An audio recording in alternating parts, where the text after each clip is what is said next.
natin pakialaman yung flood control na yan. Huwag natin pakialaman yung flood control na yan. Actually po, ang humaharang, to tell you the truth, honestly po, yung kabila eh. It's not us po sa majority. Ako po nasa majority. Pero I'll be the first one to say, no, stop. Huwag natin pakialaman yung flood control na yan. Real talk lang po. Sila na po ngayon nakikiusap na wag na hutapin ituloy yung Blue Ribbon. Sinungaling. Kala ko ba you will be the one to say, no, stop. Ang liwa-liwanag sa bunganga mo nang galing ikaw nagpapa-stop. Inaano mo kami, binabluff. Ang sinungaling talaga kapatid ng korap. Sabi mo pa nga, iikot na lang ba ang mundo natin sa flood control? Can't we move forward? Marami pa namang problema na dapat imbestigahan. Tapos ituturo mo sa minority ikaw ngayon gustong mag-move on dyan? Trilyon yung ninakaw tapos move on lang. Ang sabihin mo, kasabwat ka lang.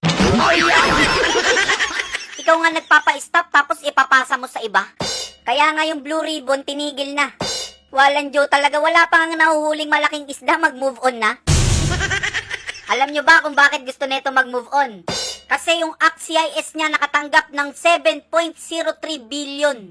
Sige nga, imagine niyo kung gaano kadami yun. Nakikita niyo yung picture na yan? Ano pa lang yan? 50 million. Biruin mo, 140 na ganyan para makabuo ka ng 7 billion. So ngayon, alam nyo na kung bakit gustong mag-move on ng Boy Maleta na yan. Take note, 7.03 billion sa party list niya pa lang yan. O ito, tatawagan natin si Erwin. Tatanong natin sa kanya kung bukod pa yung 8 maleta dyan.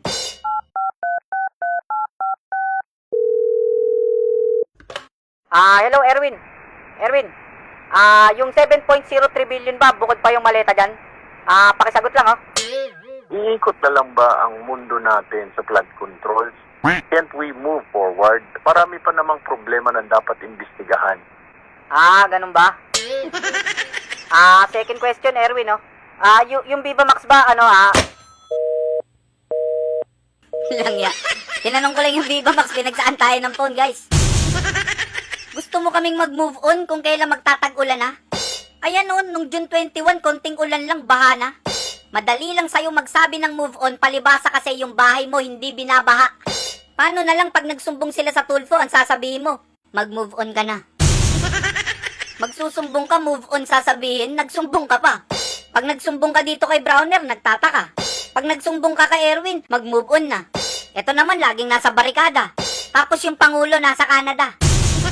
Sige mo yan, ano pa lang yan, hindi pa yan yung tipong... Tapos wala nang dumadaan doon kasi malalim na yan. Ano na kasi, unpassable na kasi yung bandang ang gandang Dito lang talaga mataas-taas. Grabe, ang lakas ng alon.